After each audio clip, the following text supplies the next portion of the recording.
morning, April 8th. Thank you for joining us on ARC Rochester. I'm Abby Fridman. And I'm Dan Schrack. A lot to get to this Wednesday morning, but first a look at some of the news you need to know. Stephanie Joseph is live in the newsroom. She's taking a look at some of our headlines this morning. Steph?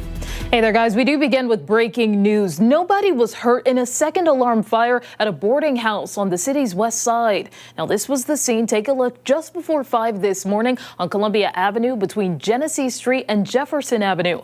The fire department says 9 people were staying at the boarding house. All got out safely. They're now being helped by the Red Cross. Firefighters do not know the cause yet, but say there were hoarding conditions inside. We are working to learn more about a crash on Lake Avenue this morning between Eastman Avenue and Route 104. That crash closed Lake Avenue in that area earlier this morning. Rochester police say they will release more information later today. Also breaking overnight, a breakthrough between the U.S. and Iran. President Trump announcing a 2-week ceasefire after previous threats of escalation at 8 o'clock last night. This latest deal ensures the reopening of the Strait of Hormuz. Iran says its military will coordinate the passage of goods and crude oil, which is needed for fuel. A former daycare worker in Greece has been given 3 years probation after pleading guilty to child endangerment for a 2024 incident in Hilton. 25-year-old Noah Heffler used to work at the Doodlebugs Daycare Center in Greece. In February, Heffler turned himself into police and was originally charged with first-degree sexual abuse and endangering the welfare of a child. And that's what you need to know. All right, Steph, thank you. We appreciate it. Now let's get a look at what we've got brewing for the next 2 hours here on ARC Rochester. We're starting with an important financial question. Ready? I'm ready. Are you doing enough right now to secure your retirement? For this morning's Wealth Wednesday, we're getting some tips on how to get strategic with our savings and make the most out of every dollar. I'm doing the best I can. I'll be honest. I'll be real with you. I'm same. Best I can. Then April is Whole Health Month. The VA Finger Lakes healthcare system is rethinking what healthcare can and should look like. We're taking a closer look at the Circle of Health and how it's more personalized in empowering veterans and showing some real results. Love it. And later, if you're thinking about buying, renting, or just want to better understand the housing market, there's an upcoming event perfect for you. The Spring Housing Expo happening this weekend. We're going to learn more about how you can connect with local experts, get personalized guidance, and take the next step toward home ownership. But before all of that, we have to talk about the forecast. It is a Wednesday, which is kind of known for being a tougher day than usual. But I'll tell you what, that sunshine out there, it's like boosting my mood. Game changer. Up to 10. Marty Snyder tracking it out for us right now. A chilly start out there, but we're going to see things kind of even out throughout the day. Yeah, it's going to be a nice change that we do see play out today. But yeah, cold start. We're starting off with a lot of areas that dropped well down into the 20s, if not even into the teens. We were down to at least 21 in Rochester. Now we're up 4 degrees off that earlier morning low, but still only 25 out there. So today definitely is one of those starts where it may look warmer when you look outside than how it feels once you actually step outside. But the temperature is going to move along pretty well today. We're going to see some sunshine for a pretty good portion of the day. That'll put us up to around 38 at noon, probably somewhere in the lower 50s as we head through the afternoon. So after some areas started off in the teens, ending up in the lower 50s, that's a pretty good accomplishment there. 39 tonight, likely just a couple extra clouds overnight, but a milder night than last night by a fair amount. Actually about 5 degrees above the average low for this time of year, so a nice change there. 66 tomorrow, mainly dry for a lot of tomorrow. Right at the end of the day, could pick up a couple showers. And even as we pull back a little bit, Friday and Saturday, close to average, some 50s for those days. But then we gain a little bit more into the late weekend and early next week.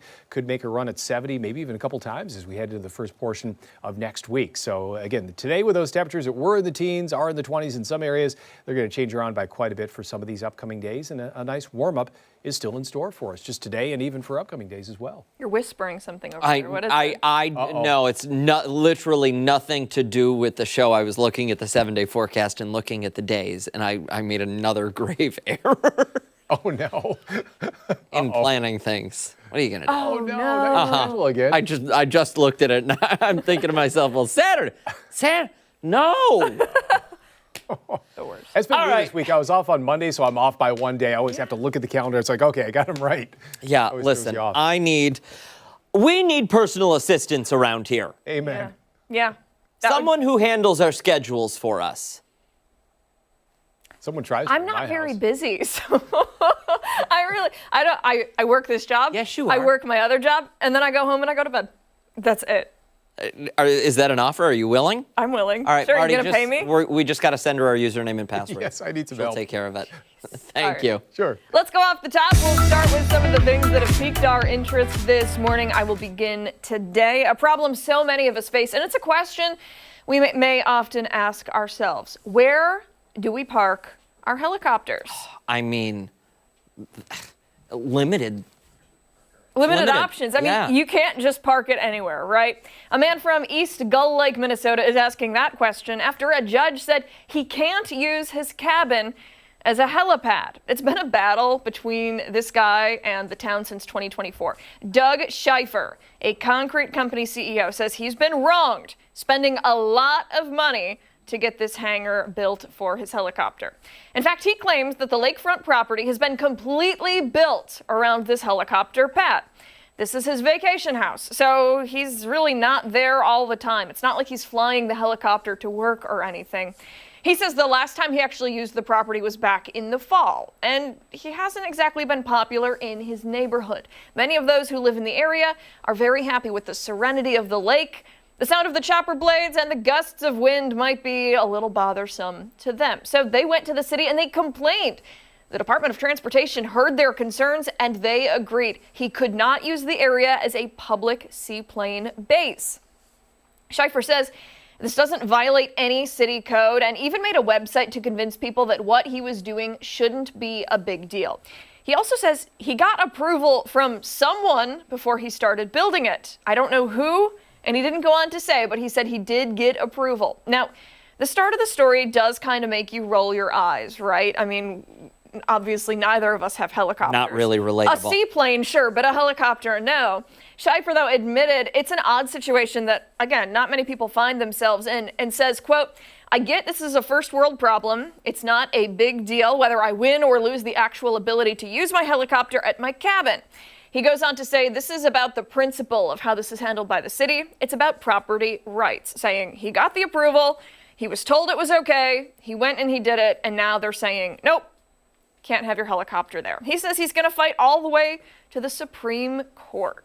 Let's take a look at some of the comments on social media. Where did you find this? This is interesting. Where did I find this? It you don't was remember, a local station in Minnesota. Oh, okay. Yep.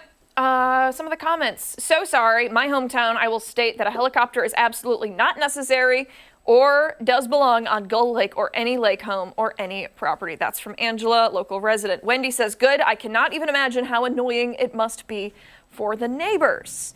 Somebody else goes on to say, I support wealthy and successful people. Keep on fighting the good fight and keep dragging the city into court. And then one more. Matt says, would be cool to have them as a neighbor. Could ask for a ride. Haters gonna hate. I like that Well attitude. said, I guess, you know? Kind of a, what? I have a take. Let's hear it. I've got a take. Should I buckle up? I don't know that you need to. Okay, 'cause I really think don't- you're prepared for this ride. Okay. I do. He pointed out, yeah, it's a first world problem. And if ever there was a first world problem, I don't have enough room to store my gold. Yeah, that's a first world problem, my friends. Second thing is, quit complaining. You're all rich. You already won the lotto. Yeah. Why are you complaining about things? How come your life isn't perfect? You're doing it wrong. You're not spending your money right if you're unhappy about your neighbor having a helicopter that he admits he used once last fall as a helipad. Last time he was at the property was last fall. So unless he's given you the keys to take up and it's a helicopter. It's not like beat up Buick that you turn on and you gotta let it run for 20 minutes or something's gonna cook when you go to take off. It's a helicopter. You don't leave the thing running. Yeah. You know, what do you say? Mark, They don't deserve that money. Yeah? Did you ever fly it? No, but it parked right in the front corner of the building. We had a helicopter When? in the 70s. Yeah? Did like traffic reports and that kind of thing. That's pretty cool. Yeah. That's interesting. Yeah, we had a gas pump too. Oh. Really? Yeah, right on the side yard over here. Wow. Look at that. See, if we can do it on West Henrietta Road, this guy can do it on Gull Lake. I was waiting for the punchline there.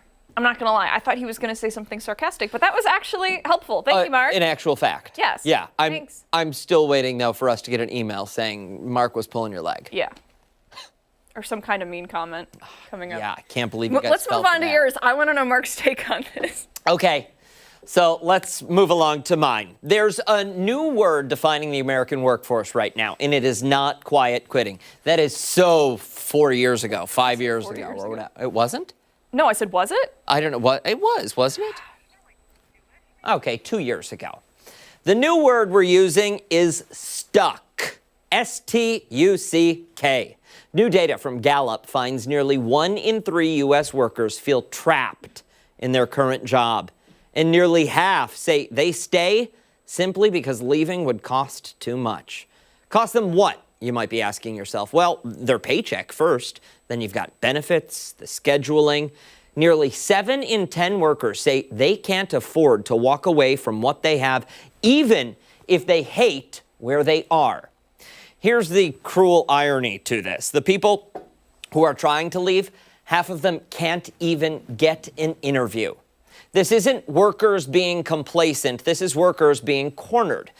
The Gallup report calls it the economics of inertia, a workforce that's restless but immobile. You want to leave, but you just can't afford to. And the data really gets darker from there. For the first time since Gallup started tracking this, more American workers are struggling in their lives than thriving. They're not burned out. They're not just stressed. They're not just struggling, or they are struggling in their lives. Think about that. The majority of people you walk around with at your work, on your daily drive, in your building where you live, they're not doing okay. Younger workers are taking the hardest hit. More than 6 in 10 Gen Z employees are actively looking or watching for a way out. And they're doing it in a job market that just isn't opening the door. So what does this mean for you as a leader or maybe an employee? Well, it means the people sitting in your meetings, the people showing up, the people doing the work, the people doing it out of fear, it's not fulfilling. And a workforce running on fear does not innovate, it does not grow, it is stunted, it just waits. But it's kind of a catch-22 because that energy doesn't stay contained to the office. It follows people home. You take home all of the stress and headache from your day, especially when you don't feel appreciated. It affects your health, affects your relationships, their sense of who they are just as people, because so many of us, when you say, who are you? You start with your job title. Sure, yeah. That's, can't be doing that. You can't move forward that way. They don't just stand still, they start to shrink. And that's where we get failure. The question for leaders isn't how we keep people from leaving.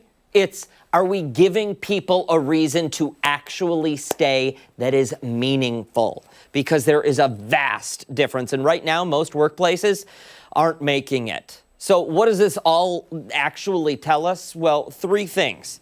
And none of them cost $1. Clarity. People need to know what is expected of them on the job and why it matters to the organization.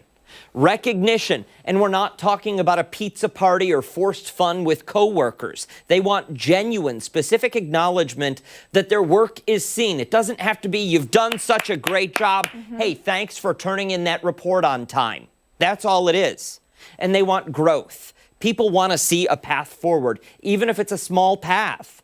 Gallup's own data shows those 3 things move the needle more than compensation alone. You can't always change a paycheck, but you can change how people feel about showing up. Wow. That is a really startling survey done. And you know what? It makes a lot of sense. It really does. I know so many people who are frustrated with their workplace, not because they don't love their job, but because the culture there is not great and they don't feel appreciated. And it's hard when, you have other people around you that are also struggling. There is kind of like a sense of camaraderie, right? Like, what is Misery Loves Company? Sure. Right? but it can definitely drag you down. You absolutely do bring that home and everywhere else you go. Yeah, listen, misery does love company, but it also destroys work morale. Yes.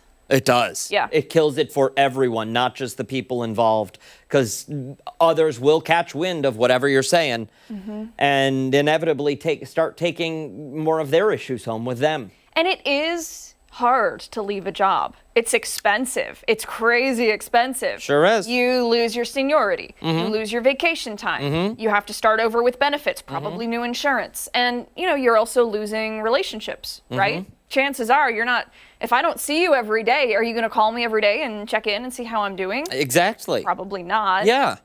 But, yeah. It's shocking, alarming, whatever, verb or adverb you want to use to describe it. It's also, I would say it's just disappointing is what it is. Yeah. I would look at these companies like a parent and say, I'm not mad. I'm just disappointed. Yep. Clearly the intention maybe when we started was good, but the intention then switched to money, and that was the sole focus, and that's why we're in the boat we're in. Right. We need good leaders. We do. You need good leaders. You're sitting at home right now thinking to yourself, that's not me. I love my place of employment. I love my coworkers. Post it online so others know where they can apply. For Dan. Tag me. I don't care. Whatever. Much more to get to this morning on Arc Rochester. When we come back, Chris Lopez is taking us behind the story this Wednesday morning. And don't forget, you can take us on the go wherever you are. We're streaming live right now on the 13 WHAM YouTube channel and foxrochester.com. Stick around. We're back after this.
.19 this Wednesday morning. We're taking you behind the story now, and after days of threatening massive military strikes against Iran, President Trump says a ceasefire deal has been reached with Tehran. At the 11th hour, President Trump says he's allowing more time for negotiations with Iran as long as the regime completely reopens a key trade route for oil shipments. National correspondent Atra El-Nashar has the latest. 90 minutes before President Trump's 8 p.m. Eastern deadline for Iran to make a deal or face unprecedented destruction, Trump pushing pause, posting on social media, subject to the Islamic Republic of Iran agreeing to the complete, immediate, and safe opening of the Strait of Hormuz, I agree to suspend the bombing and attack of Iran for a period of 2 weeks. This will be a double-sided ceasefire. Pakistan mediating talks, requesting the 2-week pause. Trump says he's okayed it because the U.S. has already met his military objectives. He goes on to announce, "We received a 10-point proposal from Iran and believe it is a workable basis on which to negotiate. Almost all of the various points of past contention have been agreed to between the United States and Iran, but a 2-week period will allow the agreement to be finalized and consummated." Iran's foreign minister says, if attacks against Iran are halted, our powerful armed forces will cease their defensive operations. For a period of 2 weeks, safe passage through the Strait of Hormuz will be possible via coordination with Iran's armed forces and with due consideration of technical limitations. Earlier Tuesday morning, President Trump posted, "A whole civilization will die tonight, never to be brought back again. I don't want that to happen, but it probably will." Every bridge in Iran will be decimated by 12 o'clock tomorrow night, where every power plant in Iran will be out of business, burning, exploding. Iranian state media claims these videos show Iranians surrounding power plants, bridges, in human chains defying Trump's threat. Even before President Trump's 8 p.m. Eastern deadline for Iran to agree to a deal for a ceasefire and reopening of the Strait of Hormuz, the U.S. striking Iranian military targets on Karg Island, home to Iran's main hub for exporting oil. Iranian state media framing the 2-week ceasefire news differently. The regime's official news outlet says U.S. President Donald Trump once again retreated from his own threats. In Washington, I'm Atra El-Nashar. Now, the markets overnight reacting to the news. Brent crude plummeting from yesterday's high of more than $110 a barrel to now under $93. Chris Lopez joins us now with a closer look at what this means for your investments. Chris, we've been talking about, you've mentioned the Dow, the NASDAQ, the S&P earlier this morning. Let's talk bonds, though. You guys want to talk bonds? Let's talk bonds. I'm into it. I love that. No one really talks about bonds, despite it being one of the largest markets in the whole world globally. And I kind of want to talk about why. So the president does pay attention to the S&P 500, the Dow, the NASDAQ. That's all of the stuff he's going to pay attention to. He does, though, pay attention, based on a lot of reporting, to the bond market and particularly the bond yields. Bear with me here. This may get a little bit boring. Your eyes may glaze over. I'm going to try and make it fun and give you guys insight as to why it's important, though. So bond yields have been rising since the war began. Bond yields have an inverse relationship with bond prices. Yield just means how much money you're going to get back, right? That is great for investors who are buying the bonds. That means you're going to get more money back. You're going to get more return. It's bad for the lender, which happens to be the U.S. government. So why those yields disrupt Trump's economic plan is it means it's more expensive for the U.S. government to now fund its debt. So let me give you guys an example. Usually bonds sell for about $8,000. If all things are equal, they're going to issue you that bond. You're going to pay $1,000. You're going to get that $1,000 back. And because they are borrowing money from you, they're going to have to pay you, right? That's a coupon. That's the interest you make off of it. However, those bond yields spike. It means they have to entice investors to buy. So what do? Those prices get lowered based on market expectations, and that could be a variety of things. But you are now buying a bond for not $1,000. You're buying it for $900, we'll say for this instant. However, the government still has to pay you $1,000 on top of the interest payment. So they're going to pay the $100 back on top of those interest payments, therefore making it more expensive for them to fund the debt. And last time I checked, we have a lot of debt. And I know Trump ran on reducing the debt. So when yields spike, he hates it.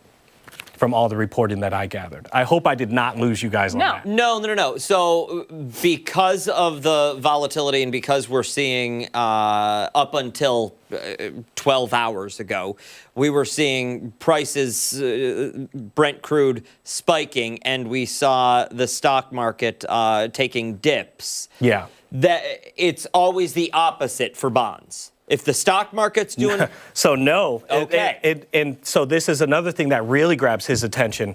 The stock market and the bond market were falling as a result of this war. If you guys remember tariffs last year, the same thing happened, and there was quite a few reports that stated that the President Trump wasn't really paying attention too much to the actual stock market. He was really getting scared about the bond market because those yields were spiking to almost 5%, which is way above the rate of a 10-year, 20-year, and a 30-year Treasury yield. So he got spooked because of that from the reporting that I've read, and that's multiple sources: Financial Times, AP, Bloomberg, and CNBC were all reporting that. So all in all, if you had to summarize all of this in like one quick sentence, which I know is hard to do, but the biggest takeaway, I guess, from all of this. Chaos. It's chaos, right? I mean, so if the war ends now, so anyone who's watching this, who's wondering what's going on with their portfolio, when is it going to go back up again, right? You still have a lot going on in the world. I mean, you have the war that's happening right now. There's a ceasefire, which is great. However, it's just a ceasefire. We still need to come to an agreement. So there's still uncertainty there. You have rising energy prices, which is a byproduct of the war. Also, there's still the Russian-Ukraine war going on right now. So that's all geopolitical risk that the market is taking in right now. You have AI fears of AI taking jobs and what that's going to do to the economy here. You have tariffs that are still in effect. You have potential private credit crisis that could leak into the market as well. And then on top of all of that, you have a new Fed chair that's going to come in within the next few months. Is he going to be dovish? Is he going to be hawkish? Who knows? Those are all uncertainties that are priced in, or maybe not, but I think they're priced into the market right now and could further play out in the long term, especially when you look at this year. Do you anticipate seeing the market go, because we were doing well at the beginning of the year? Are we going to head back into correction territory anytime soon and recoup any of those losses? No, so we barely touched correction territory. I believe the NASDAQ did. Dropped 10% at its lowest. It's now raised up, I think, I have the numbers right here. Yeah, S&P still down 4% from year-to-date highs. NASDAQ 5%, Dow down 3%. All in all, if everything goes well in these negotiations, you are going to see the market climb back up. B of A, I believe JP Morgan, they all have bullish outlook for the market. But within this immediate term, I'm not sure. Long term, by the end of the year, analysts suggest that we're going to continue to go up like the S&P always does. Okay. All right, Chris, thank you. We appreciate the report. We're going to check back in with you in a little bit, talk more about that. Yes. Don't go far. When Ark Rochester returns, it's this morning's weather trivia. Yeah, meteorologist Mark McLean joins us on the other side of the break.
Welcome back. Meteorologist Mark McLean is joining us now. It's time for a little weather trivia. Mark. This is a fun one.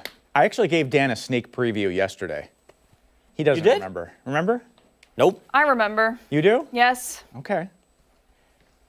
What was it about? It's about You're going to precipitation. find out right now. Yeah. Listen, you don't remember? You talk. No, you talk a lot. My No, friend. I don't talk hold more on, than you. hold on. I'm going to stick up for Mark. You want to know what happened? This is you. Yep. Doom scrolling on Yep. Twitter. I don't even have my phone. I know, but yesterday you did. I do. I always have my phone. He hides it now. It's like carpeted too. It's got like. Well, yeah, just so when you walk on it, you don't make noise. Let's talk about the trivia today. Did you know that there's only 2 months in the history of Rochester weatherkeeping that don't have a calendar day that reached 2 inches of precipitation? What? Isn't that weird? It is. Is it January and February? Is it April and December? Now, there's so many factors that go into this, right? Has it happened multiple times? It's happened in 2 months. Okay, so in 2 months, we haven't had a calendar day reach 2 inches of precip. It could be 2 inches of rain, 2 inches of snow melted down, liquid equivalent. It could be any of that. But is it? And then you have to start to think to yourself, well, certain times of the year we get thunderstorms. Well, with thunderstorms, you could get gushing rainfall. Certain times of the year we get tropical remnants that come through, and there's a deluge of rain with that. What about snow? Is it heavy wet snow or is that powdery stuff? Some of it has a lot of water in it. Some of it doesn't have a lot of water in it. And then you have freezing rain events and whatever else. But is it January and February? Is it April and December? Is it May and September or July and August that have never had a calendar day reach 2 inches of precipitation? I think I know. I think I know too. Okay. I mean, right away. Yes. You can- Right away, you should be able to cross one off that list. Yes. At least one. Okay. Right? Yeah, and then we have all these sayings, right? April showers bring May flowers, and you start to go through the whole list there. But The sun in July is always high in the sky. the sun in July is always. I just high in made the that one sky. up. That's not real. No, I like that, but it is. I fell for that. I like it. It's good. I like that saying. I may steal You're that- welcome. I may steal that from Please go What's for the it. one about the corn? Knee high by the Knee high 4th by of the That's- 4th of July. July. Yeah. Okay. Yep. Hopefully, we'll have some out in the garden. When are we gonna do pumpkins? Because I gotta. So I gotta, Lima Pumpkin Festival Yeah. is in early May. They have the seed packs. They give them away. You have to go down. It's a weekend, and then they have at the festival in October.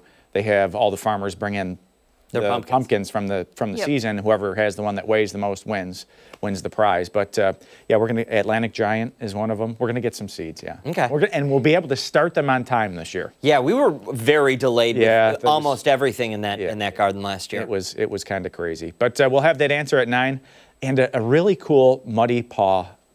First, I'll say muddy paw first at 9. You want to see that? We're finally drying out. No precipitation today. There's only been one day, and the last 7 before that was actually dry. How about that? And I know you already know that. Was walking out to the bus stop this morning.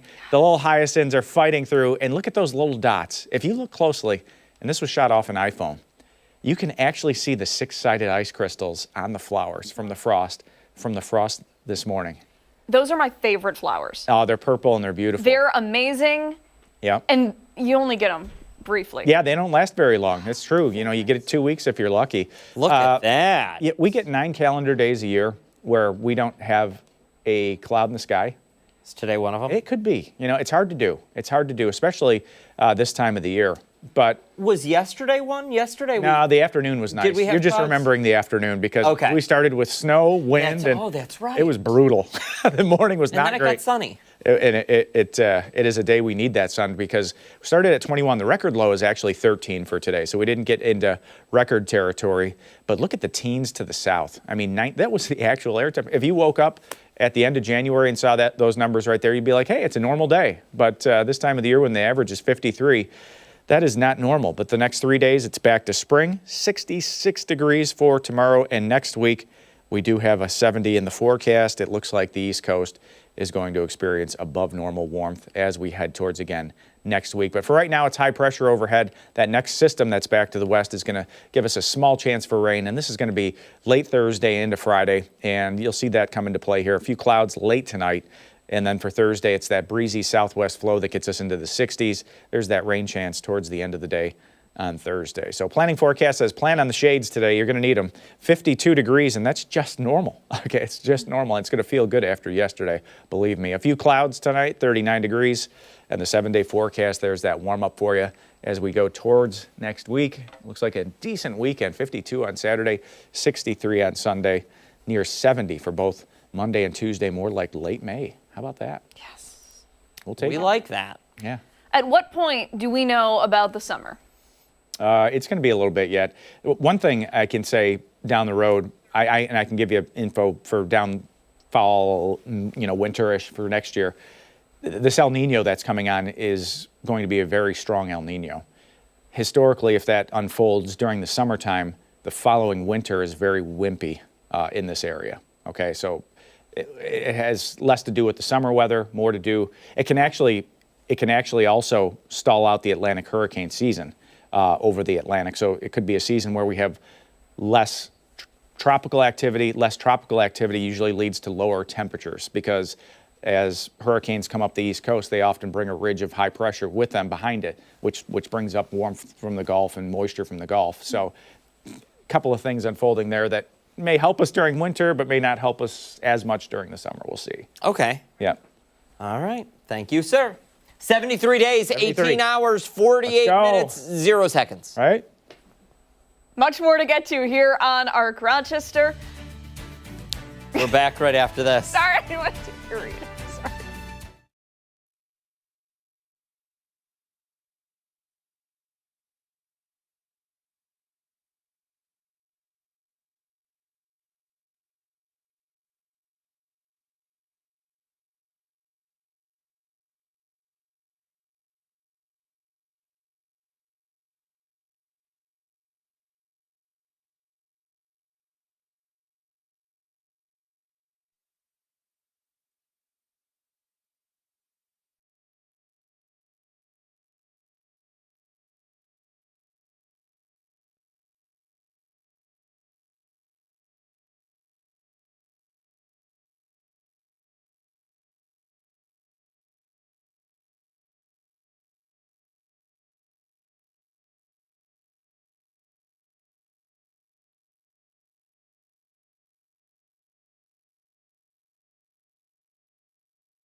$8:39 this Wednesday morning. Thanks so much for sticking with us here on ARC. Okay, it's time for another Wealth Wednesday. And whether retirement feels like it's just around the corner or it's still decades out, what you do now can make a big difference later. Wealth advisor Jarrett Felton joins us now with a roadmap so we can turbocharge our retirement savings. Thanks for joining us. That's right. Pedal to the floor. Yep. Exactly. That's right. Well, it's good to see y'all. Good to see you too. Yes. Let's talk about this. Sure. The idea of retirement, it just sounds so lovely, right? But it also kind of seems, no, come on. Everybody agrees. Sure. Retirement sounds lovely. But it also seems like it is really, really hard to reach that point. So what can we do? Sure. So I think the first thing that we should all take a step or take a minute, just pause. What does retirement look and feel like to you? Right? So that's more of the qualitative side of things. For some people, it's, toes in the sand. For others, it's moving to Italy, to one of those remote villages where you get a home for $1, invest, or they give you $20,000. it just really depends on what people think retirement looks and feels like to them, right? Once you've got an idea what that looks like, let's put a timeline on it. Right, that's the real thing that matters. Most people say they want to retire yesterday. So, I think, the best way to kind of tackle this is if we look at this generationally and we look at it in spans of decades, right? So, maybe in your 40s, maybe we want to focus on 3 things. Number one, we talked about it last time, but I think it's worth repeating, making sure that we put the automatic annual increases on your 401k, 403b, or employer plan contributions. Number 2, let's start building better habits, right? I started with the 40s, not the 30s and the 20s, because hopefully we're a little bit more mature. I know guys were a little slower to mature. So here we are in the 40s trying to make sure that we build our good habits. We're not spending more than we're making, building credit card debt, and so forth. And then the other piece is just not being too conservative when it comes to our investing in our retirement plans. Unfortunately, I've seen people in their 40s putting money into retirement plans, and it goes to like a money market account, or it goes into like a target date fund that's too close to today's date. Those are all bad things, not good. What you do in your 40s, you're really going to feel in your 60s. God willing, you live to see it. Yeah. And listen, I love a target date fund. Yeah. Target date funds are great. Sure. You got to make sure that date is far enough away that there's risk being taken in the beginning of that investment, correct? Correct. So if there's a target date fund that's, 2028, that's going to mean that it's more of a conservative play because that target date is assuming that that's the year that you are retiring. Mm-hmm. So there's a lot of automatic rebalancing inside. There's automatic reallocation away from risk into more fixed income, so to speak. So yeah, the closer the date to today, the more conservative it is. The further out it is, the more aggressive it could be, or the more risk you're taking. Just make sure you're getting the reward. Got it. Got it. People might think that there is a magic number that they have to reach, but that's not true at all, right? No. At my firm, we have people that have retired at 31. I've had people that are working. What did they do? That's a whole nother. That's how a whole. did they do listen, it? in the best interest of time, we should probably just move on. Okay. They've done really well with taking risks. Okay. They've kind of bet on themselves. A lot of them are entrepreneurs. A handful of them are, and the other ones are in what's called private equity. So they're investing in startup companies. All those types of things. So and then we also have people that are maybe in their 60s and 70s and they're still working. And that's most times by choice because they need something to do. Because retirement, although it's a shift monetarily as far as how you're going to get a paycheck, there's a psychological shift to it too, right? You're doing the same thing for 20, 30 years, maybe not at the same employer, but through a number of employers. But, you hit the retirement switch, parachute comes out, you're retired. What are you doing with your time? There should be a transition period that you start to ease into retirement psychologically before you actually execute and step away. So I think to answer your question, retirement just means different things to different people. I think we should figure out what it first feels and looks like to you. Then we put a timeline on it. And in your 40s, that's a great start when it comes to building the engine of the turbocharged engine. If you've got one piece of advice for someone out there sitting at home who's in their 30s and they're thinking, the way Social Security is, I'm never going to be able to retire. Sure. What do you tell them to light that fire and say, no, start it? Yeah. How do you do that? So it's funny, most people in their 30s don't even understand Social Security. That's why today's segment started with the 40-year-olds. But if we want to just answer that question, what you do in your 30s, what you do in your 20s, you will feel financially in your 60s and your 70s and your 80s and so forth. And what I would encourage them to do is don't rely on the government. Do not rely on Social Security. Rely on yourself. Control the things that you can control, right? You can choose to open up a retirement account at an IRA. You can choose to enroll, if it's not automatic, at your employer 401k or 403b. You can choose to do the optional automatic increases in your 401k contributions to keep up with bonuses if you get them, or your salary increases. You can do those things and you can control it. So the more that you can control, the less risk, in my opinion, you're exposed to. I know for me, when I graduated, I'm a product of the SUNY school environment. I went to SUNY Potsdam, graduated, and I got my first job at 21 in the financial world. So this is my 21st year I've been in the business. I got in the business. I didn't understand what a 401k was when I first got in, right? But someone said, just start saving. So they said, and I said, how much? They said, just put in the most that you could. Okay, so I just maxed it out. I didn't know any different, and by me doing that every year from 21 all the way to now being 43, it compounds over time. So And now he's a good guy. We want to know. Jared, we're out of time. Hit him with the socials. Where can they go to learn more or get in touch? I know, man, out of time. I love it. Anyway, so investing.com, invessent.com. You can check it out, or Jared Felton on Facebook, Instagram, or anywhere you want to look on LinkedIn. Thank you for your time. Thanks, you. Jared. Much more to get to this morning on Arc Rochester. When we come back, we're once again going to check in with Chris Lopez, who's going behind the story. Yes, we are. Stick around. We're back after this. And don't forget, you can take us on the go. Arc Rochester is streaming live right now on the 13WAM YouTube channel and foxrochester.com. Stick around. We're back after this.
Welcome back. We're continuing our conversation as the stock market reacts to overnight news surrounding the war in Iran. Brent crude has taken a sharp tumble, dropping from yesterday's high of over $110 a barrel to under $95. Chris Lopez once again joins us in studio breaking down what this means for our investments. Chris, we've been talking all morning about this. A lot of people, a lot of viewers at home thinking about their retirement accounts, thinking about their 401ks, their Roth IRAs, all of that good stuff, which has been taking a hit lately. Yeah, I want to say Brent crude now at $91. It's continuing to fall. I think that's 16.5% down. The market hasn't even opened yet, so we'll see how that plays out. Stocks and everything also up because they have that inverse relationship. But back to your question, I was told if you're an investor, and this is by Ethan Wade from Brighton Securities, relax. There's no need to sector rotate if you're in it for the long term. Really just kind of hang on for the ride. It's going to eventually iron itself out. If you're a trader, though, or if you manage your own portfolio and you look to rotate every quarter or you kind of rebalance your portfolio, that's where you're going to kind of have to start to look at some other options in the market. Energy and defense stocks are going to be probably the go-tos, is what I'm told. All the prices are up. That means their earnings are also going to be up, and you're going to profit off of that. So if you're looking to rotate out of technology, which has taken a huge hit, you can go into those energy sectors, or you can go into those defensive sectors. I would advise, if you were taking my advice, be careful. You know, a ceasefire is really going to put a damper on that price. So you do have to look out for that if you're looking to rotate out. Now, I think a lot of people would just instantly panic. They would, look at this, and you called it chaos last time we talked. I don't know. I mean, I understand why people would be concerned, and I think, it's a tough spot to be in all around. Yeah, the panic selling. I mean, that's a thing that happens within the market. You see your money leaving literally in real time. You're seeing it dwindle. I've been there. I was there yesterday. You see it dwindle and you panic and you want to sell everything. Ethan Wade said, look, it's all going to iron itself out. From Brighton Securities again. It's all going to iron itself out. Please do not make some type of decision that's going to affect you tomorrow, and then you're going to look at it in a month and see the S&P is back up to its all-time highs. You're going to be like, I should have continued and held the line. Chris, it's cyclical. It ebbs and flows. It's going to rebound. But for someone sitting there who's thinking to themselves, the end of this, I'm supposed to be retiring. I'm supposed to be cashing this out now. Yeah, so, I mean, that's really going to be portfolio dependent. So you guys were just talking to an investment advisor. They will normally, the older you get, start to adjust your portfolio to safer assets like bonds. At retirement age, you should not technically be exposed to the market, really over 50, 60% if you're 60 years old. The old trick is to go, you take your age, and that's how exposed you're going to be to the equities market. And then, it's based on 100. And then the remaining percent is how much you're going to be exposed to the bond market. We virtually have no time left. But if you had to predict what we're going to see today. It's already up. Yeah, it's already up. I believe NASDAQ, S&P, Dow, they're up at least over 2%. I traded this morning, so I'm up heavy, so I know that. But yeah, today is going to be a very green day, and it's going to probably be green until we start to see leaks come out of these negotiations. If they're good leaks, stock market's going to go up. If they're bad leaks, we're going to go right back down. And I think it's even going to be more headline driven this coming week based on those leaks that are within those negotiations. So this should be very interesting if you're keeping track of the market this week. Chris Lopez, good information. Thank you, sir. When we come back, we are heading into the kitchen. It's this morning's Spatchcock Funk. We're back right after this.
Yo, Spatchcock Funk in the championship edition, y'all. We are joined by our homeboy Moose from TNA Wrestling. Thanks for having me. Champion, y'all. I got so excited. I'm sorry. I already started eating the grand prize. You don't slow someone down when they're on the move like that, bro.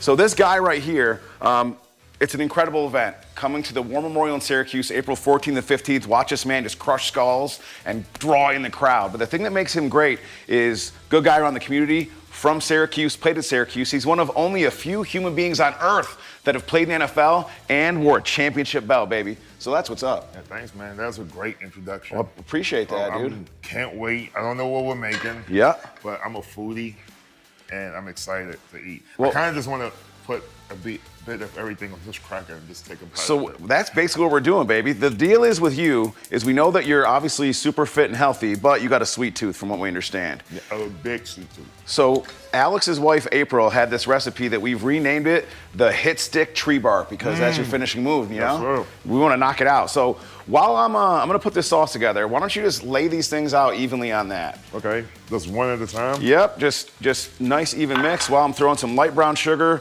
butter, and I mean, we're making a caramel sauce. Hit stick bar. Hit Stick Bark, baby. A little bit of heavy cream, and So, that's how we do caramel. My finishing move is called the hit stick, but a few years ago, it was called the no jackhammer needed. And I was told by Scott Demore that I couldn't use that name because it was almost a shot at Bill Goldberg. Yeah. So I think once I changed the name back of my finisher to the no jackhammer needed, then this treat will be the no jackhammer needed bar. Oh, that's an even tougher name too, Yeah, dude. I like that. I love it. I love it. Jackhammer needed bar. I was thinking about this, like you're when you watch that finishing move and professional wrestling, you know, you see it on ESPN, you see it everywhere in TNA, you guys, you know, all these awesome things. You're known for a lot of like the aggressive moves that you have. And when someone's like, well, the place gives, I'm like, bro, a 6'5", 300-pound man spearing you, there's no giving that. You're going down. Yeah, that hurts. Yeah. In fact, it hurts me. It hurts my shoulder.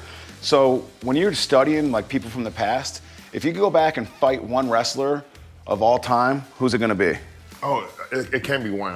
It's two. So the first one I always put, actually no, it's three. But the third one is more it's probably the closest one that could happen. It could happen very soon. But one would be Brock Lesnar. Brock Lesnar is, in my opinion, very underrated, and Agreed. I think he's probably the best wrestler in the world. He's probably your height when you're not on the steps, though. Yeah. Yeah, right. Actually, no, he might be a little taller than that. But he's definitely very imposing, like big jack guy. Number two on my list, I think, has the best story because when I was here in Syracuse, the one bowl game I went to was the Champ Sports Bowl. Yep. And we played Georgia Tech. I remember that game. And lined up in front of me the whole game. You probably don't even know who was lined up in front of me. No, I know that. That was like Paul Pasqualoni's last game as coach. He seemed like a good dude. Roman Reigns? Yeah, so I played against Roman Reigns a full game. Obviously, I had a better football career than he did. Agreed. And obviously, he had the better wrestling career. So far, we don't know. So yeah, far, we don't know because the story on Moose is in. It's not done, baby. Done I'm putting this in the oven at 350. Okay. But you know, when you're talking about like, But I need to tell you what the third matchup is. Yeah. The third matchup actually could happen. Who's the best name when you think about TNA? The first name that comes to mind. you. But then the Hardy Brothers No, probably not after me. that. No. Go old Way school. back? AJ Styles. Oh, So, dude. yeah, and the rumor is he has a couple of matches in him still left. So I would love to see the best of his generation in TNA, which is him, versus the best of this generation in TNA, which is me. All right, I took this out of the oven after 8 minutes. I'm gonna hit it with some chocolate chips. Dark chocolate, you know what I mean? Dark chocolate just looks better with the pecans. All right, Moose, now it's out. We're gonna let it rest and cool. I'm gonna hit it with a nice healthy dose of sea salt because the salt brings out all the fatty caramelness. So while that's cooling, what you do is you bring it out later, right? And to make it the bark, you just crack it and break it open. So I use parchment paper so people can easily take it out and not mess it up. So let's grab a piece and see what's up. Do we cheers it? Yeah, let's cheers it. All right, here's the champions. April 14th and 15th, the War Memorial, TNA in Syracuse. Come and watch this man do the thing, y'all. I can't do the thing right now because I'm stuffing my face with this and it's delicious.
Today's political pulse, a 2-week ceasefire remains in place between the U.S. and Iran. I'll talk to an expert about the tactical strategy up until this point, including an attack on the Iranian oil hub known as Karg Island, as well as any potential challenges that could arise. That's all coming up in our 9 o'clock hour. Ark Rochester returns after this.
That's amazing. All right.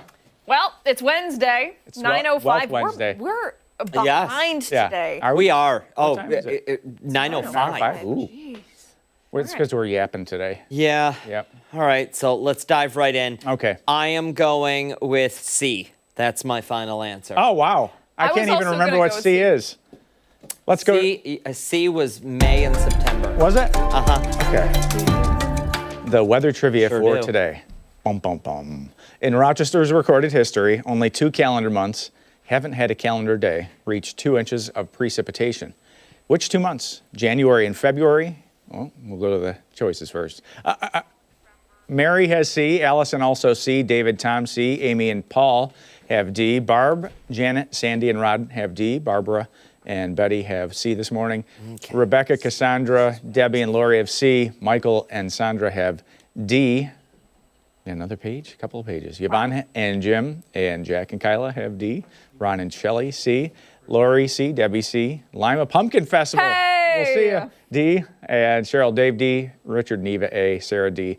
Steve, Sarah's husband, has B this morning. Okay, so I'm thinking a lot of people are picking D because it seems like the one of the two that you would say, of course it did not happen in July and August.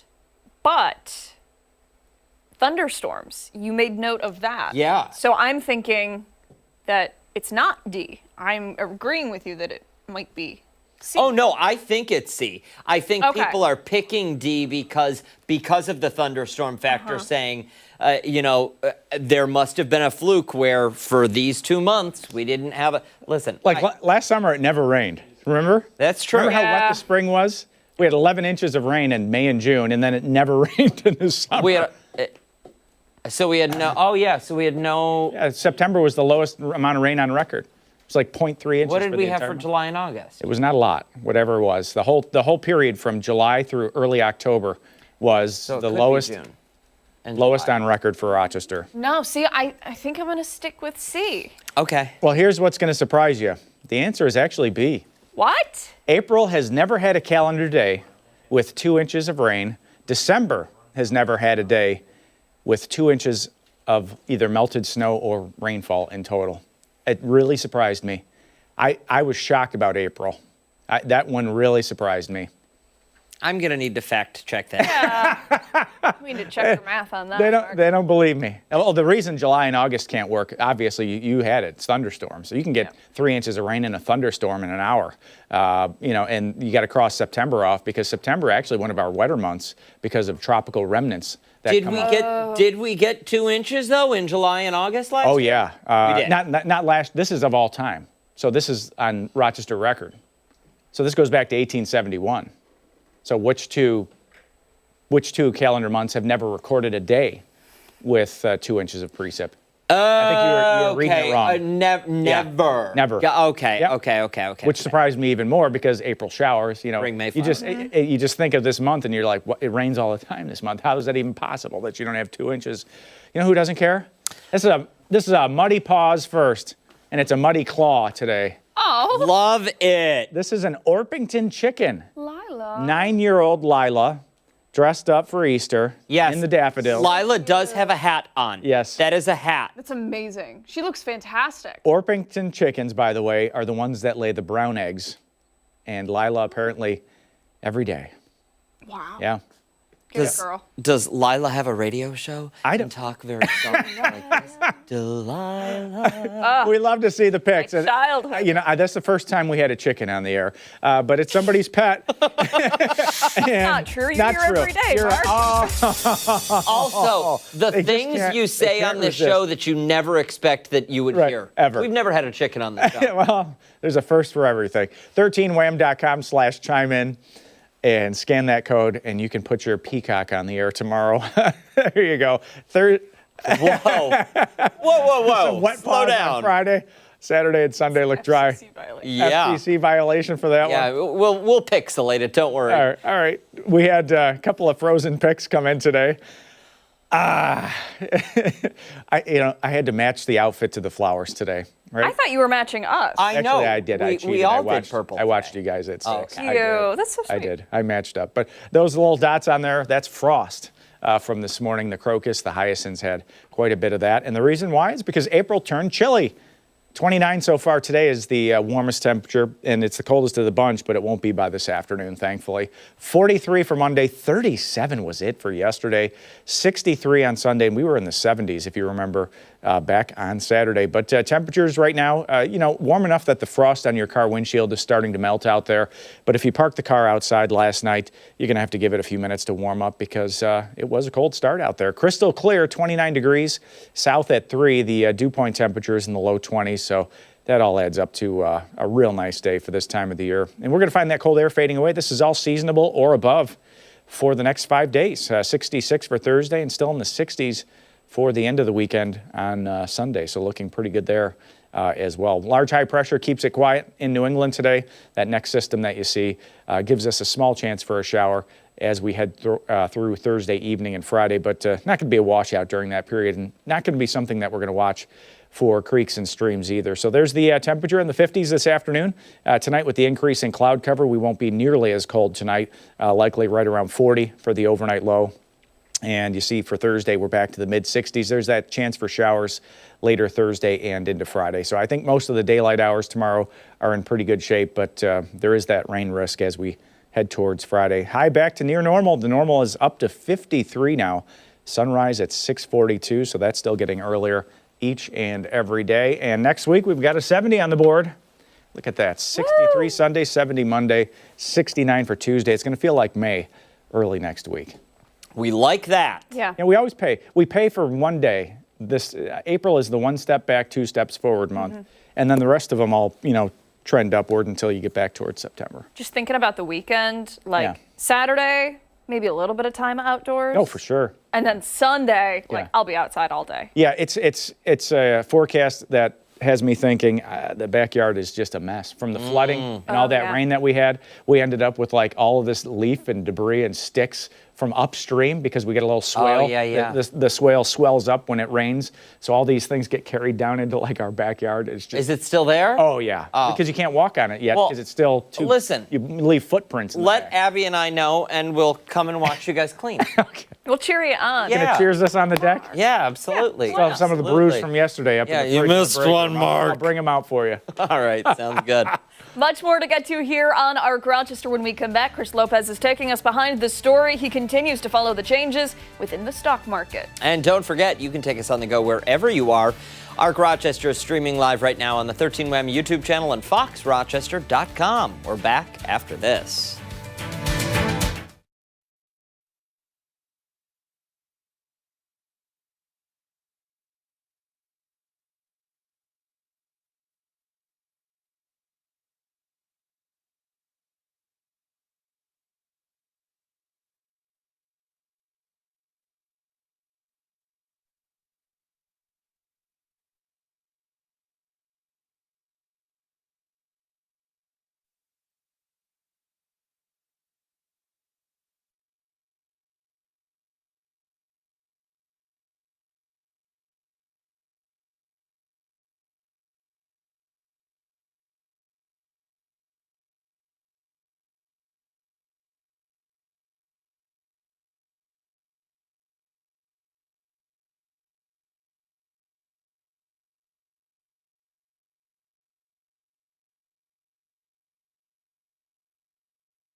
We're taking you behind this story now at 9:15. And after days of threatening massive military action against Iran, President Trump says a ceasefire deal has been reached. Yeah, at the 11th hour, President Trump says he's allowing more time for negotiations with Iran as long as the regime completely reopens a key trade route for oil shipments. Both the Trump administration and the Iranian regime claiming victory after this deal was reached.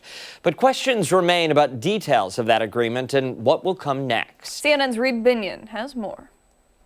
Key to the temporary ceasefire agreement between Iran and the U.S. is the reopening of the Strait of Hormuz. Iran says its military will coordinate passage through the strait, through which millions of barrels of crude oil and refined fuel travel every day.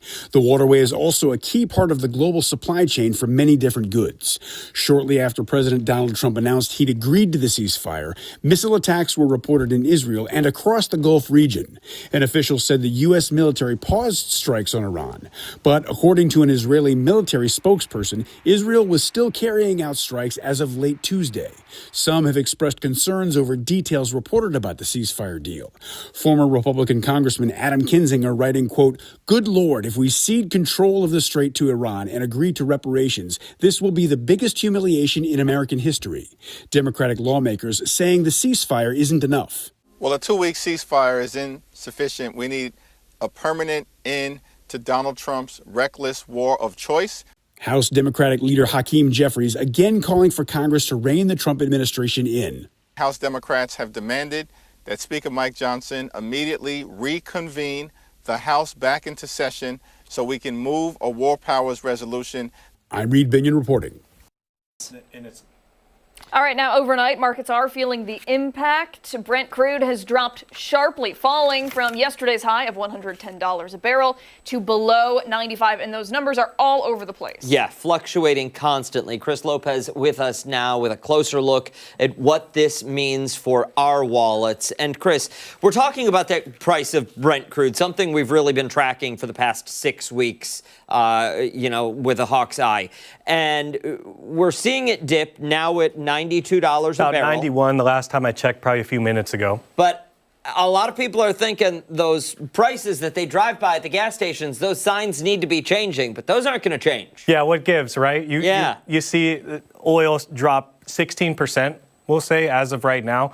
The gas station is not going to drop 16% of the price off just because Brent is trading right now. And those are futures, so that's a future date. We won't get into that. That'll also be too much to get into when it comes to futures contracts. But, if the war ended yesterday, we'll say it wasn't a ceasefire, and it actually just ended yesterday, the damage that was done over the past 5 weeks is going to take a while to iron out. Things are just not going to go back to normal, and I'm going to be paying $2.60 back at Walmart like I was. There's still going to be damages for the next, I'd say, few months. Those damages will also be passed on to the consumer, most likely, because that food that was taken in, that cost, we'll just say X $5 for diesel. The grocery store is not going to say, hey, we'll call it even, the war is over. Mm-hmm. They're going to have to pass that on to the consumer, at least for the foreseeable future, until they run out of those goods and get a new batch on, diesel trucks that are carrying that load, with diesel costing $3, we'll say. Mm-hmm. So people are not going to see relief for a little bit, even if this ended yesterday. So that's going to have an effect on the market as well. Okay, so we talked about gas. You mentioned food. Where else are we going to kind of feel this? The fertilizer. I think that's a big one. There's a ton of fertilizer that is halted over at the Strait. A lot of fertilizer does go through the Strait of Hormuz. Also, another factor is that the companies that produce fertilizer are saying, well, we can't get our product to the consumer. Why would I continue to create more fertilizer? That happened with gas, that happened with LNG, and the fertilizer and functions or components of that fertilizer. So they ultimately stopped producing as much fertilizer as they were before this war started. So you have a backup at the Strait, and then you have producers not producing as much, and you have pretty much a 2x effect on that supply shortage because suppliers said, look, I'm not going to produce much more, because it's just frankly not going to get to the consumer. Why would I do that? It's going to my output cost is going to be too high. What about price of plastics? Yeah, that's another thing. Oil goes touches so many things that people don't really realize. One of them is plastics, and we use plastics in everything. Yeah. I mean, it's absolutely incredible how much plastics we use. I mean, even if you buy a glass container, the little sealers are plastic. Yeah. So, it touches everything, and you're going to see most likely inflation, maybe tick up a little in some of those things that you were like, oh, these toys are costing a lot. It's plastic, right? So, yeah, in plastic, you are going to see some inflation as well. Be prepared. Yeah. Yes. We've talked about the stock market all morning. For somebody who may have missed some of those reports, give us a quick little overview. Yeah, stock market, is incredibly volatile, really headline dependent. I mean, any peep of some type of a ceasefire or some type of a bombing or some type of breach of contract, if they were in negotiations, now they're not. I mean, the market was just reacting to that. And what I thought was very interesting, I said this at, I think, the 7 o'clock hour, the 6 o'clock hour. I trade every day, so I monitor the markets every single day. The morning crowd was so much more reactive to anything that happened from when the market opened at 9:30 all the way until lunchtime. That lunchtime crowd, I don't know if they ate something and then got their mind back together. The afternoon crowd was less reactive to any news. You didn't see these huge fluctuations go on in the afternoon crowd. Up until yesterday at about 2 p.m., the report that Pakistan was trying to broker a deal, the afternoon crowd really took that into account and the market, the S&P 500 really started to drive up. Oil prices really started to tank off.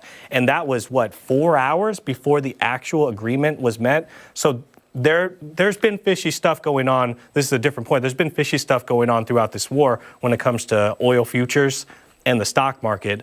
That may be something that people may want to look into next when it comes to the aftermath of this, is what kind of insider trading was happening and who was giving that information. All right. Chris Lopez, thank you, sir. We appreciate it. Time right now, 9:22. Don't go anywhere. When we come back, we're getting a closer look at the way the VA of the Finger Lakes is shifting the way health care is provided. We'll tell you more on the other side of the break.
(9:25). Welcome back. The VA Finger Lakes healthcare system is taking a new approach to care that's not just about treating an illness, but treating the whole person. They're focusing on things that matter most to each veteran. They certainly are. This morning, Janice Petrino, Whole Health Program Manager, joins us in studio to break down what whole health really means and how the circle of health works. Thank you so much for coming in. We really appreciate it. Thank you for having me. So, do that for us. What does whole health mean? Well, whole health means looking at the whole person. We know mind, body, and spirit are connected. We've heard that for years, but when you look at it, what does that really mean? It means when you come in to get your health care, I'm not just going to ask you about your symptoms and about your blood pressure and about your pain. I'm also going to say, what's important to you? What do you want to be healthy for? What do you want to work on? And that connection initially really allows the veteran to look at some of their values and be honest with their doctor. You know, I want to be able to play with my grandchildren in the yard. So I need to lose some weight, or I need to get this blood pressure down because I can't be active with this. So it really engages and kind of creates a relationship right offhand of looking at the whole person, not just talking about your blood pressure or what's wrong. It's what's right and what's working for you and how can we get you healthy and strong. What inspired this move? Well, if you look at the research, the United States spends the most amount of money on healthcare and mental health care, but our outcomes are not the best. And the world knows that there's a different way to approach healthcare. It's just we've always done it the same. So with a lot of research and a lot of support, the VA opened up the Office of Patient-Centered Care and Cultural Transformation, and they look at treating the whole person. So I don't know if we have a graphic of the circle of health, but if you look at the circle of health that represents whole health, you see the veteran is in the center. And then around that, you'll see mindful awareness. It's really hard to develop skills and to be healthy if we're really not tuned into ourselves and aware of what's going on. So we teach breathing, mindfulness, meditation, just ways to really connect with what's going on. And then we have what's called the 8 proactive components of health and well-being. So they are, the first one is moving the body. As we know, movement is medicine. So we have a lot of programming that focuses on moving the body, but in a way that works for you. So, you know, we can say yoga, and I'll have veterans say to me, I cannot bend like a pretzel. That's not for me. But they learn how to do chair yoga, and they learn how to do adaptive poses, and it really works. So things like food and drink, moving the body, the power of the mind, being able to rest and recharge. So we look at programming in all of those different areas. What I like about all of that is it seems as if the organization is meeting the veterans where they are, not the veterans having to play catch up to the organization. Absolutely. That is the true culture change that we are trying to initiate. And we've been doing this for several years, but change takes time. Providers are really buying into it. It is every single person that works at the VA. It's their responsibility to connect with the veterans, ask what's important, how can we help? So not only is it the way we treat them and the questions we ask, it's the resources that we offer, and we understand that there's conventional medicine, there's complementary integrative medicine, and then there's spirit and soul. So we help really kind of pull all those things together and help give the veterans those tools to fill up their toolbox in order to really focus on their own health and well-being. It's empowering. Absolutely. What has been the response so far? The response keeps me coming to work every day. You know, work can be challenging and hard and busy, but when you figure out your why, when you see a veteran say to you, you know what, I couldn't go to family gatherings and I couldn't sleep, and now I know how to calm myself down and focus on what's important. When someone finds their passion and comes back and says, I went to wellness coaching and I really understand what I want to do, can I volunteer and show other veterans that there's hope and that they can get to a better place? That is what really, this is what it's really all about. We're out of time. For someone at home, they want to learn more about the organization, potentially get involved, or they're looking into the organization for a veteran in their life. Where do they go to find out more?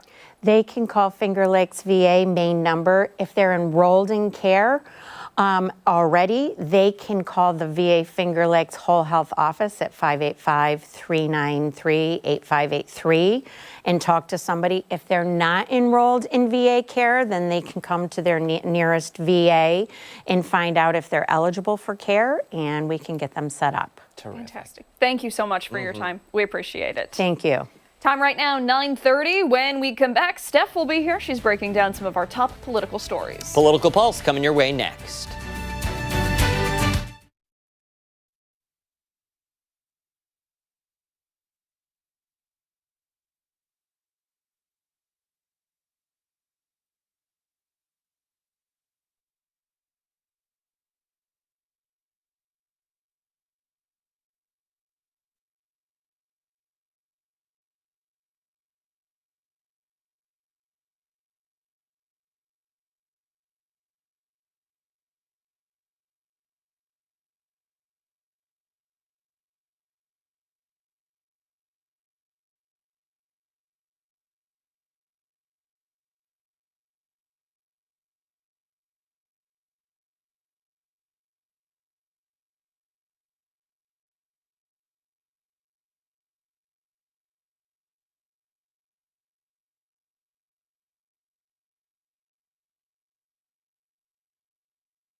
It's time for a political pulse check here on ARC Rochester. The U.S. and Iran have reached a 2-week ceasefire deal. In the last hour, Secretary Pete Hegseth claiming the U.S. was victorious in Operation Epic Fury. The mission began at the end of February, and 13 service members were killed. The Joint Chiefs Chairman says forces are standing by if they are needed, as what's being described as a fragile ceasefire continues. This all comes after President Trump threatened Iran, saying a whole civilization would die at 8 last night if a deal was not reached that reopened the Strait of Hormuz. Iran's armed forces will facilitate any passage through the strait. What the president did is he basically issued an ultimatum to the Iranians. He said, open up the straits, stop trying to hold the world's economy hostage, and we'll engage in a ceasefire. And that's exactly the agreement that we came to last night. The Iranians have agreed to open up the straits. The United States has agreed to stop attacking. And that, not just the United States, but also our allies have agreed to stop attacking. And that is the basis of this fragile truce that we have. And we're also learning new details about how President Trump will move forward with Iran. 2 hours ago on Truth Social, President Trump laid out several points, saying in part, quote, there will be no enrichment of uranium, and the United States will, working with Iran, dig up and remove all of the deeply buried B-2 bombers' nuclear dust. It is now and has been under very exacting satellite surveillance. We are and will be taking tariff and sanctions relief with Iran. Many of the 15 points have already been agreed to. Now, Trump is referring to a 15-point peace proposal, which Iran previously rejected. He also threatened an immediate 50% tariff on any country giving military weapons to Iran. And for more on the tactical movements that led up to this point, I'm joined by Dr. Catherine Thurston, an associate professor at Empire State University with over 20 years of experience in national security. Good morning to you. Good morning. How are you? I'm great, thank you. I'm so glad that you could join us. I'm going to start off with something that I mentioned right off the top, the claim of victory here. I know that the last time we spoke, which was exactly a month ago at this point, you had mentioned how some military assets, specifically intelligence, with all of the bombing that happened and strikes as well, that kind of got eliminated. So we're now trying to build that back up. Is it too early to be claiming victory? I suppose that the idea of victory, I mean, I think that that's always a nice thing to say after a ceasefire. I mean, I think that the whole world has a sigh of relief after the rhetoric that was used yesterday. So I think that saying that it's a victory is a good thing. And it leaves a space for others to come in and talk and start to move forward from this. And I'm wondering, you had just mentioned some of the comments that President Trump had made just hours before that 8 p.m. deadline that he had laid out there. What was your reaction to that from a national security standpoint? How did those comments sort of complicate matters in terms of achieving some peace? Well, definitely the rhetoric that he was using was problematic, to say the least. The rhetoric of, bombing a civilization back to the Stone Ages is against, the Geneva Conventions. It's against the military, international rules of military engagement. It's like talking about if we, the United States, as the leaders of sort of the free world, talk about destroying civilizations, then that just allows other people to do the same. And so we have to set an example for others. And if we don't follow the rules of military engagement and the laws of the Geneva Conventions that the whole world follows, then that means that nobody else has to follow them, and it puts everyone in danger. And so it was very dangerous rhetoric that he was using, and that was problematic in making our allies, but also making Iran obviously very, very nervous. And we have been able to move forward with that ceasefire as of now at this point. But there has been a lot that has happened leading up to this moment. I want to talk about the buildup of troops, but also some of the operations when it comes to Karg Island. We know that literally yesterday, Karg Island was targeted as well. What sort of strategy goes into targeting a place of that magnitude, especially for oil in Iran?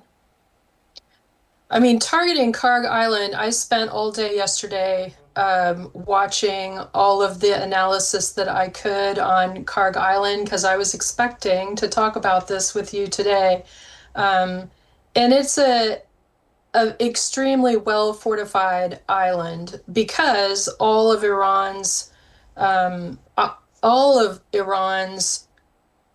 gas and oil are exported through that 90%, and all of their revenue for their country is comes through Karg Island. And so the loss of that revenue would mean the loss of everything to Iran.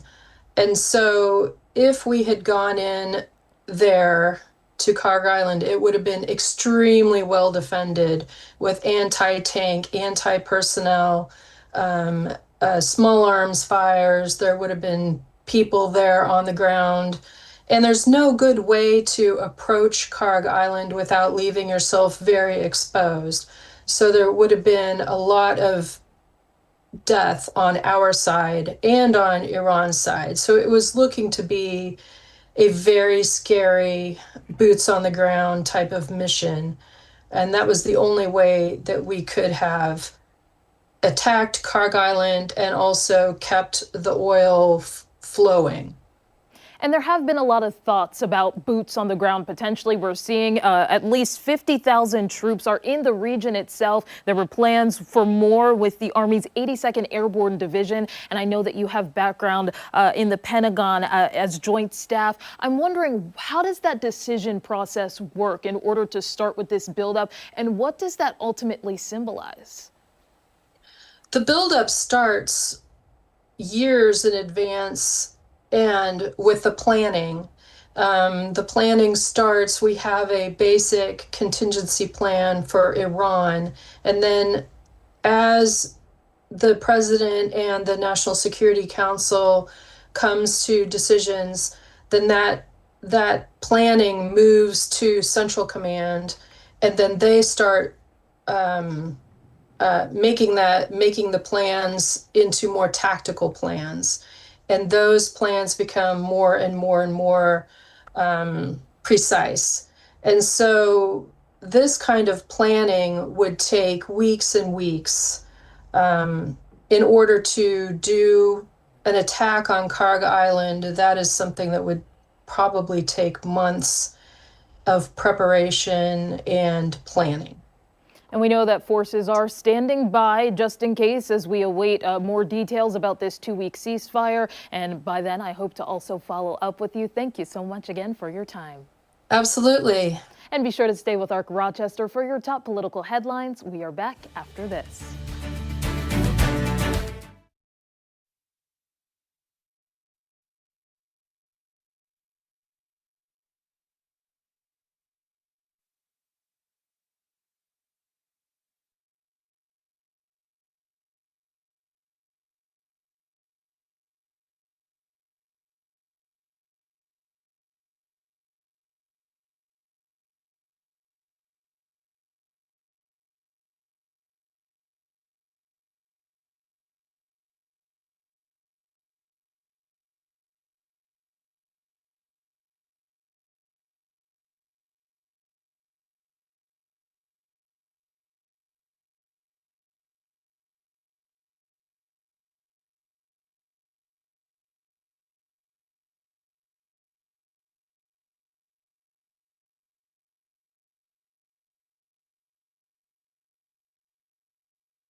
9:43, welcome back. Happening this weekend, a chance to explore housing options and take the next steps to meet your housing goals.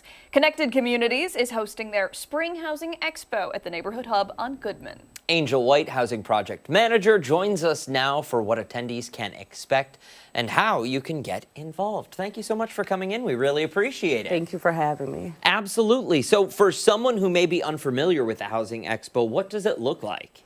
So the Housing Expo is an event that Connected Communities designed to connect our residents with key resources in housing in Rochester. So the first portion will be a panel discussion with a few of the organizations that we have participating. And the second portion will have the opportunity for residents to connect one-on-one with the different community partners. That's fantastic.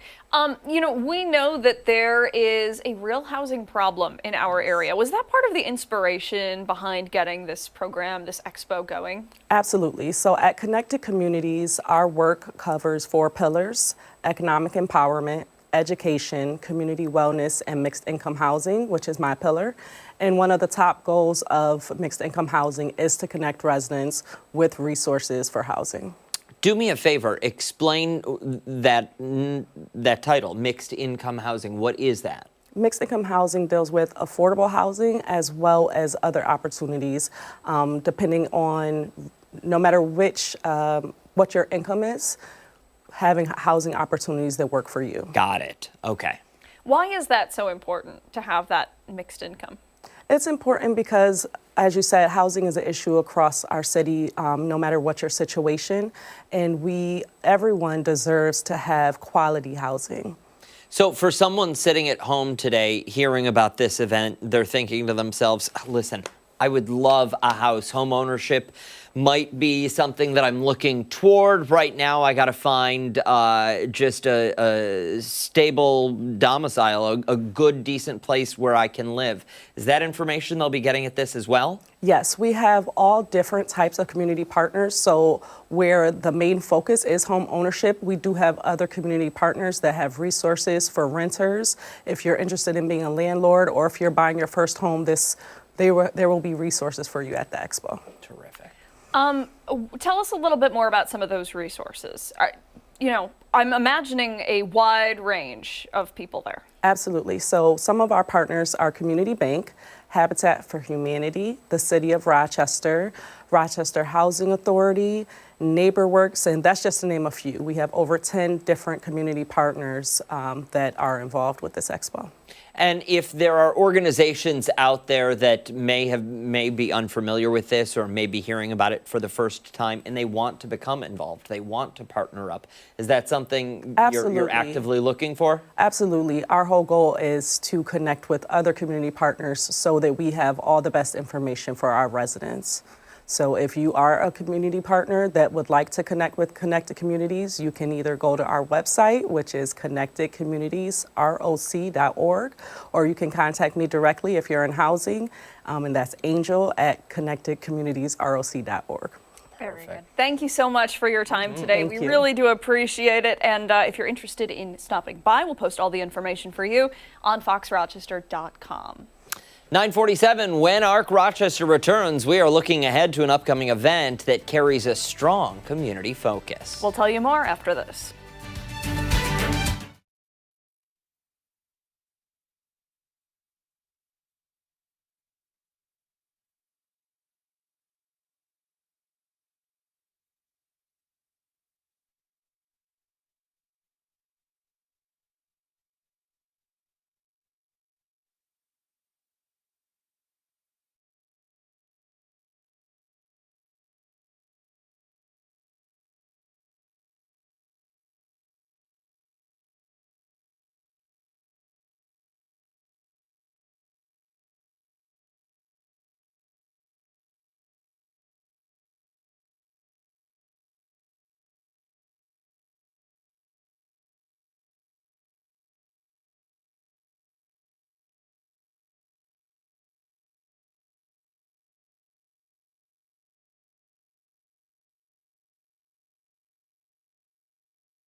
9:49 Rochester, get ready. Championship boxing is back at Blue Cross Arena.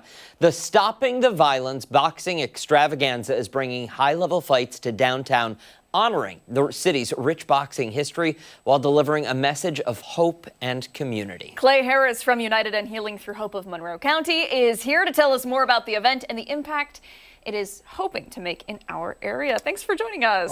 Listen, guys, you are some of my favorite people. I really appreciate you guys having me on to be able to tell your viewers about this amazing event. For the first time in almost 30 years, we're bringing championship boxing back to the Blue Cross Arena at the War Memorial. And I'm honored. I never done anything like this before.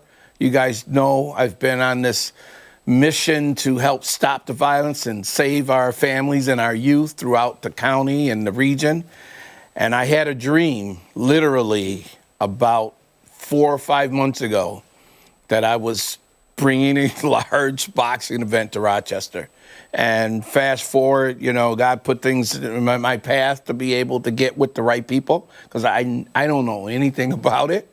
And lo and behold, 4 months later, for the first time in almost 30 years, we're bringing championship boxing back to Rochester to help stop the violence. And we're also doing cancer awareness and, cancer health screenings. And we're just trying to help the community. Love that. Clay, we were talking during the break about planning and how this is a new forte for you, something you're just dabbling in here. But I'm wondering what people can expect when they show up to Blue Cross Arena, because it sounds like a lot. It is a lot, and it's a great question because there's so much goes into putting on a boxing match, particularly a major boxing match. You got so many regulations, the New York State Athletic Commission, and they regulate it pretty heavily because they don't want people to get hurt, you know? And but just to put all of the pieces together, I see why it hasn't been here in 30 years. It's because there's so much to do. And we just want your viewers in Rochester and everywhere across New York State to come out and support it. So it won't be another 30 years. And you know, it's good family entertainment. We haven't had it so long. We want our youth to be able to, the motto is guns down and gloves up. Very powerful, right? And because when we were when I was growing up, we put our dukes up. And when we'd fight, you know, and when it was over, it was over. We didn't go get a gun or a knife. And I think that's one of the reasons God wanted me to do this, to give these young people an alternative and a discipline and a skill to control their anger, you know, and perhaps be a professional one day and make some money, you know. But it's self-defense. It's a great opportunity. And again, we're doing cancer awareness and cancer research. We're honoring our first responders. All first responders, they get a discount if they go on the Ticketmaster. Where do we get tickets? We've got about 30 seconds left. Somebody sitting at home, they want to get tickets because they want to show up. You can go to the box office at the Blue Cross Arena, or you can go on Ticketmaster, and the tickets are there. Great prices, starting at $25 and going up, because we want the family and everyone to come. And then so many discounts, youth discounts, cancer survivors discount, autism survivors, first responders, people who had violence in their life. We want the whole community to come together in unity. For the first time in almost 30 years, championship boxing back at the Blue Cross Arena at the War Memorial. We're so happy and so proud. Courtesy of Clay Harris. Thank you, Clay. Thank you, my We friend. appreciate it. Time right now, 9:54. When we come back, our final thoughts this Wednesday morning. We're back right after this.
25 toothpicks.